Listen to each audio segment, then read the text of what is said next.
മനുഷ്യൻ സകല ജ്ഞാനവും നേടിയാലും തൻ്റെ മരണത്തിന് ശേഷം എന്താണ് സംഭവിക്കുന്നത്, എവിടേക്ക് പോകുന്നു എന്നറിയുവാൻ കഴിയുന്നില്ല എങ്കിൽ അത് അജ്ഞാനമല്ലേ? നിങ്ങളുടെ വയസ്സ് എത്രയാണെന്ന് എനിക്കറിയില്ല. 20, 30, 40, 50, 60, 70, 80 എത്രയാണെന്ന് എനിക്കറിയില്ല. എന്നാൽ നിങ്ങളുടെ വയസ്സിനോട് ഒരു 100 വർഷം കൂട്ടുക. അപ്പോൾ 110, 120, 130, 150. ശരി, ഒരു 100 വർഷത്തിന് ശേഷം നിങ്ങൾ എവിടെയായിരിക്കും? ഒരു നിമിഷം ആലോചിക്കുക. ദൈവമില്ല ദൈവമില്ല ദൈവമില്ല എന്ന് പറഞ്ഞ് തർക്കിക്കുന്നതായ ഒരുവനോട് ഒരാൾ ചോദിച്ചു, നിന്റെ പ്രായം എത്രയാണ്? 30 വയസ്സ്. ശരി, അതിനോടൊപ്പം ഒരു 100 വയസ്സ് കൂടി കൂട്ടുക. അപ്പോൾ 130 ആവും. 100 വർഷത്തിന് ശേഷം നീ എവിടെയായിരിക്കും? അവൻ പറഞ്ഞു, ഞാൻ മരിച്ചു പോകും. എന്താണ്? മരിച്ചു പോകും. എന്ത്? മരിച്ച് പോകും.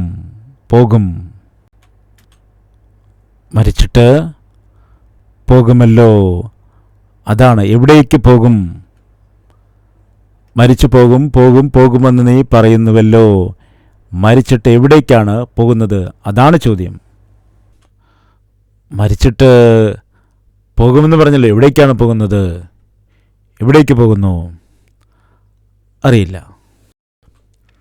ഒരു മന്ത്രി ഉണ്ടായിരുന്നു. ആ മന്ത്രി എപ്പോഴും ദൈവത്തെക്കുറിച്ച് സംസാരിക്കുന്ന വ്യക്തിയായിരുന്നു.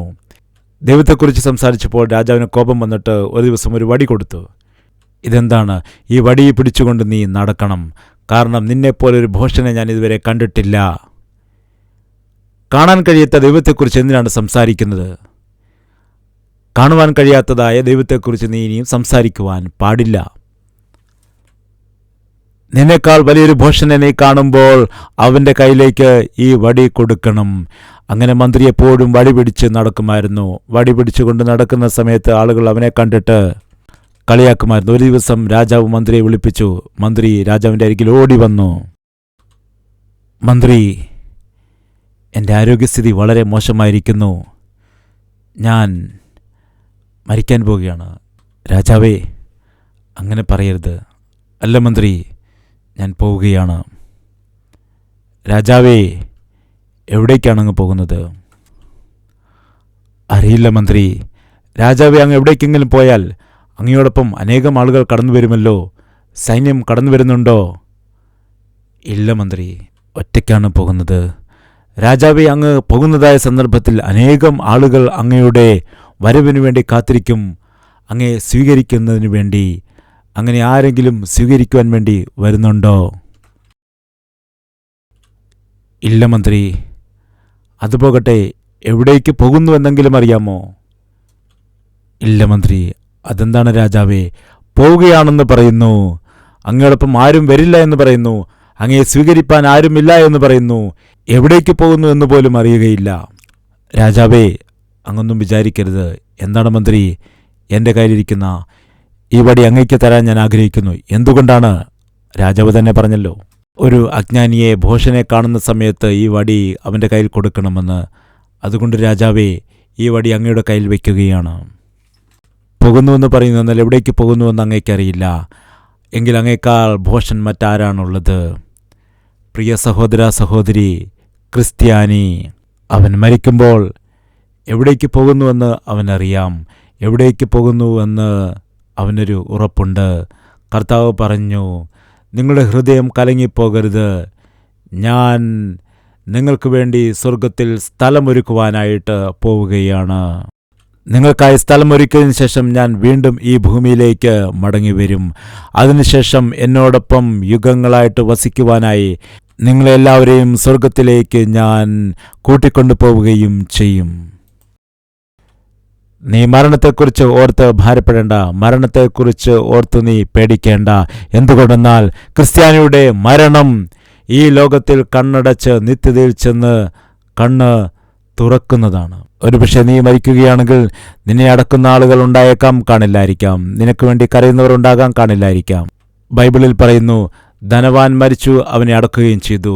അതുപോലെ തന്നെ ലാസർ മരിച്ചു, എന്നാൽ അവൻ്റെ ശവസംസ്കാര ശുശ്രൂഷ ചെയ്യാൻ ആരും തന്നെ ഉണ്ടായിരുന്നില്ല. ധനവാൻ മരിച്ചതിന് ശേഷം അവൻ നരകത്തിലേക്ക് പോയി.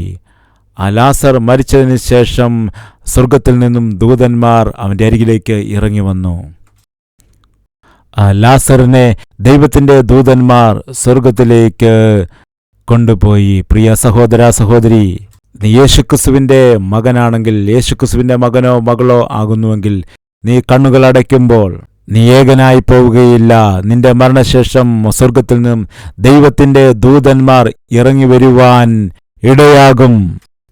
എന്തിനാണ്? ദൈവ പൈതലായിരിക്കുന്ന നിന്നെ ദൈവത്തിൻ്റെ രാജ്യത്തിലേക്ക് കൂട്ടിക്കൊണ്ടുപോകാൻ. സ്വർഗത്തിലേക്ക് നീ കടന്നു ചെല്ലുമ്പോൾ സ്വർഗത്തിലെ ദൂതന്മാരും അതുപോലെ തന്നെ സ്വർഗത്തിലുണ്ടായിരിക്കുന്ന സകല വിശുദ്ധന്മാരും നിന്റെ വരവിന് വേണ്ടി കാത്തിരിക്കുന്നത് കാണും. ഇത് അത്ഭുതകരമായ ദൈവിക വിശ്വാസമാണ്. ദൈവത്തിൻ്റെ പൈതലായിരിക്കുന്ന എനിക്കും നിങ്ങൾക്കും ദൈവം നൽകിയ മഹാഭാഗ്യമാണ്. ദൈവം എന്നോട് വ്യക്തമായിട്ട് സംസാരിച്ചു. ദൈവം എന്നെ ധൈര്യപ്പെടുത്തി, ബലപ്പെടുത്തി. ദൈവത്തോട് കൂടുതൽ ചേർന്ന് വസിക്കുവാൻ ഞാൻ ഇന്നു മുതൽ ആഗ്രഹിക്കുകയാണ് എന്ന് തീരുമാനമെടുക്കുന്ന ആളുകളുണ്ടെങ്കിൽ ഇപ്പോൾ ഒരു നിമിഷം വരൂ, നമുക്ക് ഒരുമിച്ച് പ്രാർത്ഥിക്കാം.